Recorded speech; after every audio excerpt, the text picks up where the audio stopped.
that was fighting for gay rights, and people were killed. Nobody was killed at Stonewall. Nobody was killed. All right, so Jane Doe was just eliminated, and I decided to just do a video that I've never really done before, which is basically, I have no script right now. I literally just watched the episode, and now I'm on my laptop, and I'm gonna be going through Twitter and seeing what everyone's reactions are and give my opinions as I'm scrolling through. So yes, this is gonna be a little bit unstructured, and by a little bit I'm gonna be super unstructured.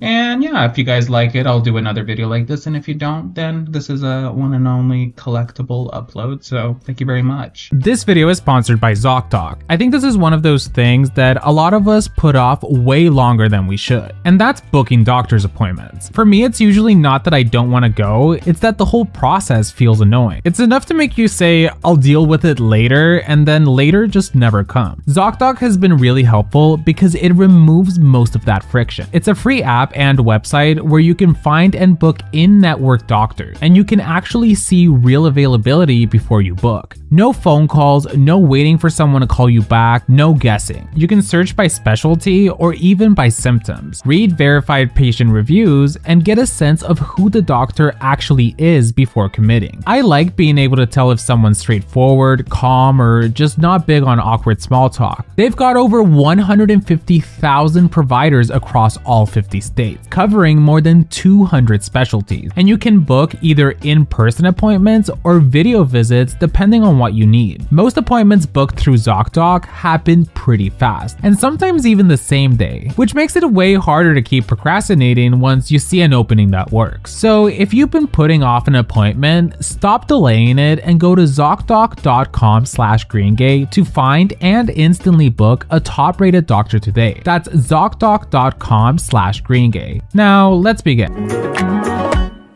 Jane Doe was just eliminated.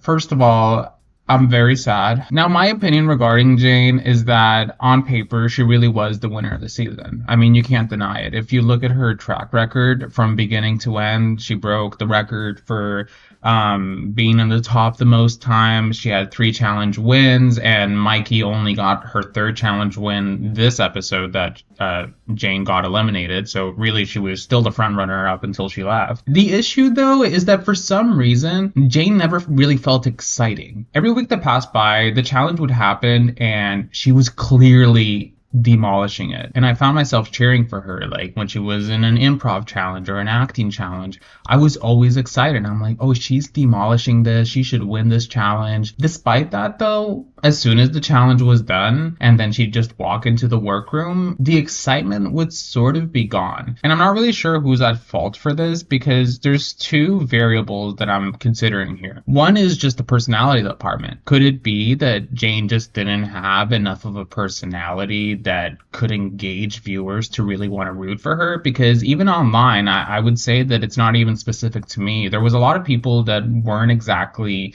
cheering for Jane. They were acknowledging that she was good, but I saw more people talking about Discord Adams or Nene Coco or Mikey Meeks or Darlene Mitchell. That was actual excitement. People got attached to their personalities. I didn't see people getting attached to Jane's personality. I saw them getting attached to how good she was doing in the competition. Regardless, though, it kind of echoes the quality of the whole season overall. In the same way that Jane felt like an empty shell, the whole season feels like an empty shell in itself. And it's something that I'm going to go into more with my summary of all of season 18, which will come out a day before the season 18 finale. But yeah, this time around, there wasn't any strong storylines, and that's part of what affected Jane Don't. Even this elimination, it's shocking on paper because, quite frankly, she should have been in the finale. She was the one that was doing the best, and even if she wasn't going to end up winning, at least have her go to the end because she deserves it. So having her be shockingly eliminated at 5th place is not even good TV. Like, yes, this is the most exciting thing that's happened all season long, but it also decreases the quality even more. What Jane getting eliminated signifies is basically screwing over all the queens that are left. Regardless of who wins, if Mikey Meeks win, if Nene Coco wins, if Darlene Mitchell wins, fans are going to be pissed. Their reign is going to have so much criticism, and I realize that this happens every single year. It even happened last year with Anya Nerve, but it's a bit different. I think the last year people people were upset that Anya won. But for the most part, I'd say that a good over 50% of the fan base was supportive and understood that she deserved to win that crown that year. But like, this just felt so empty and it adds nothing to it. So let's just go through some of the reactions that I've been seeing online and I'll give my opinions. So this clip actually really pissed me off. If you guys watched the lip sync, you know that Nene devoured Jane. It's not even a question. She was obviously the better performer out of the two, and given the song, I didn't even think that Jane was going to have a chance, but Jane did put up a fight. I'm not gonna lie to you. For most of the performance up until like the last half, I was like, okay, Jane is keeping up with her at least, so you could give her the win. And while it may be suspicious, it's like, okay, like give her the win. She did good in the competition. That being said, they sometimes go over the top with shoving into the viewer's eyes what they want them to see, because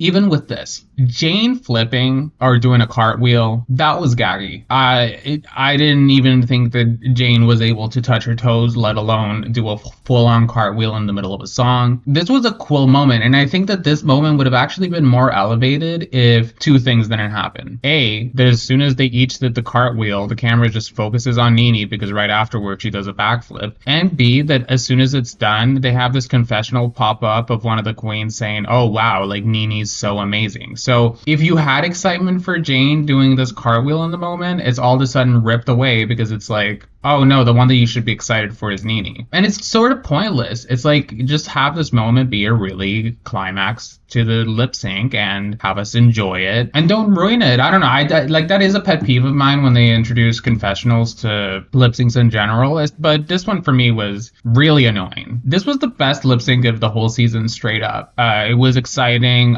Both queens had a lot to lose. Well, maybe Nene not so much, but I mean, she was a good performer, so you knew that she had the advantage in this case. We didn't need extra confessionals complaining. So, period. Let's see. RuPaul literally wasn't giving Jane Doe nothing to work with. Like, she wanted her to do bad. So I haven't rewatched the episode, but from what I remember, I think Jane just kind of flatlined. The best ones in the challenge were off the bat Mikey Meeks. There was no question that she was the best.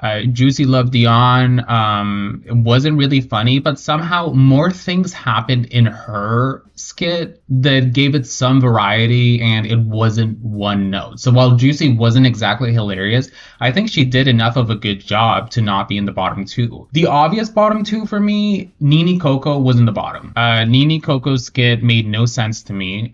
At one point, she just started throwing the props around and just yelling. So it made sense that she was a shoo-in for the bottom two. It was just a question of who was going to be in the bottom two with her.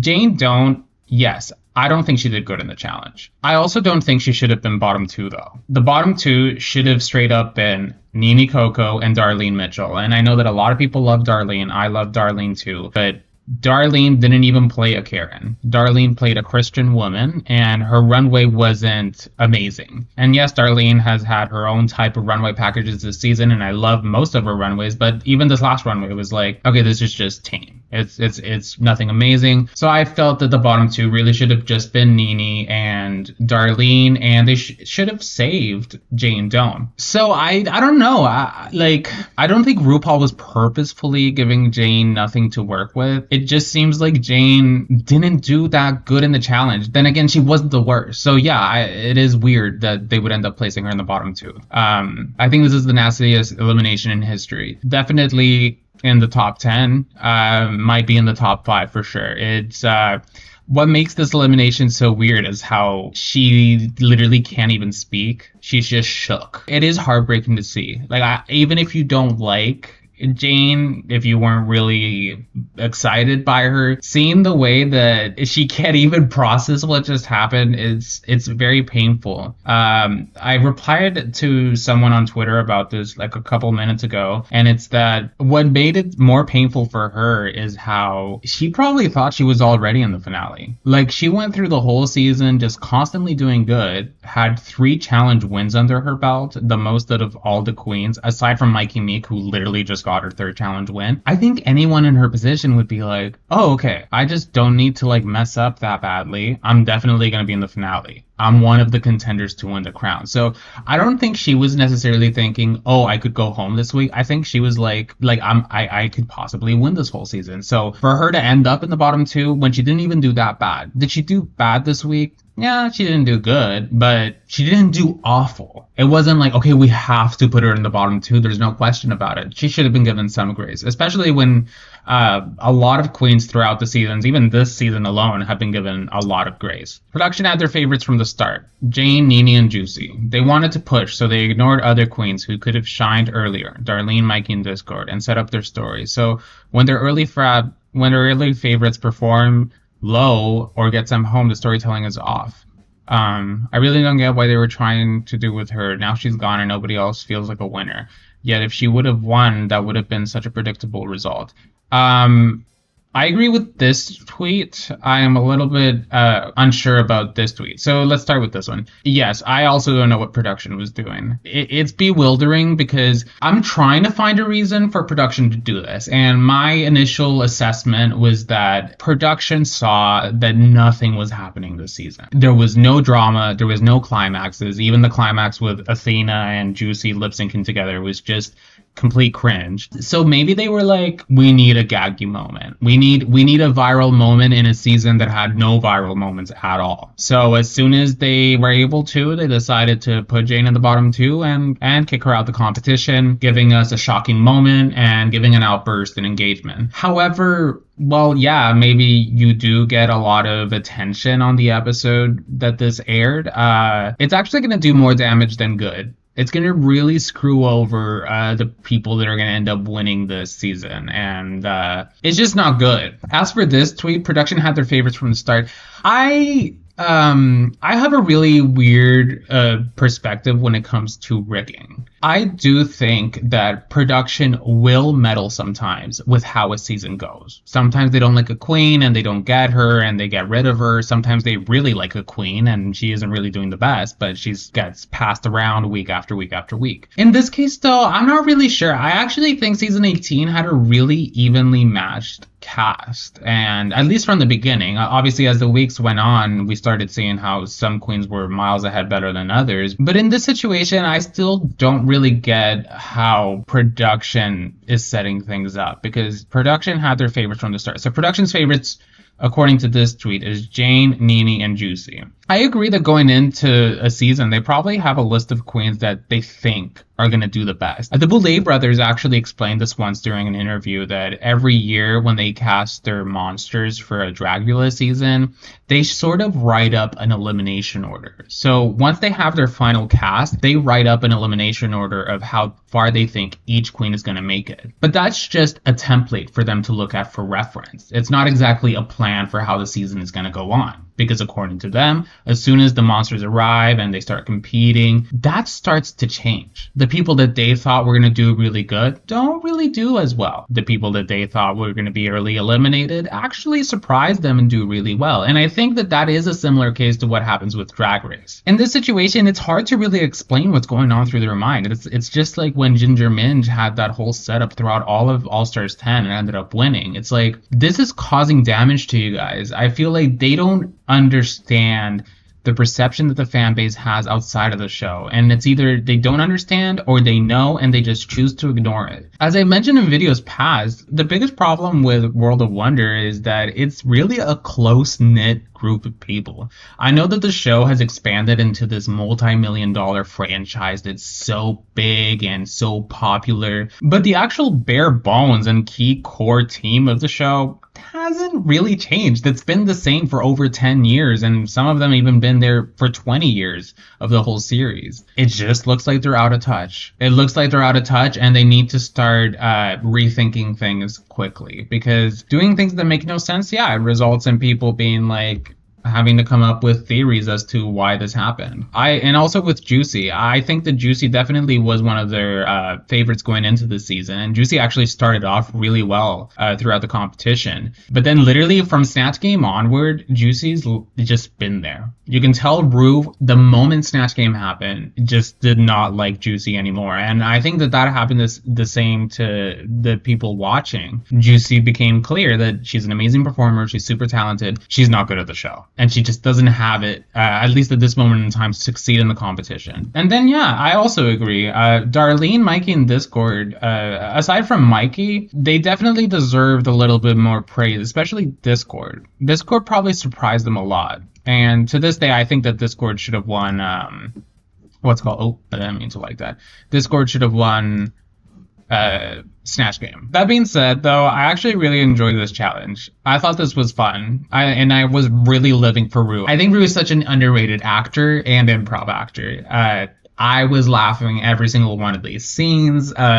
It was fun, and I like seeing Ru interact with the girls like this. It made me think, like, a challenge like this should have happened earlier in the season. I want to see Ru just, like, playing around with the queens. It probably was such a cool experience for them to do this. So yeah, I enjoyed this challenge. I know a lot of people were complaining about it, and I really hope they reincorporate it in some way. So I enjoy the one-on-one with Ru improvising with the queens, so maybe change it up next season to something that's not Karen's, and it could actually make some good TV. I think that this is going to be the end of the video. Again, this was just a quick little impulsive thing that I wanted to do to just voice my initial opinions about Jane Doan's elimination. But comment below what your thoughts are, not just about Jane's elimination here, but your opinions on the whole season. Because I'm about to release my video about season 18 in a week and a half. So I'll probably be reading through your guys' comments, and maybe you give me different perspectives that I didn't think about. So yeah, comment below, give me your opinions.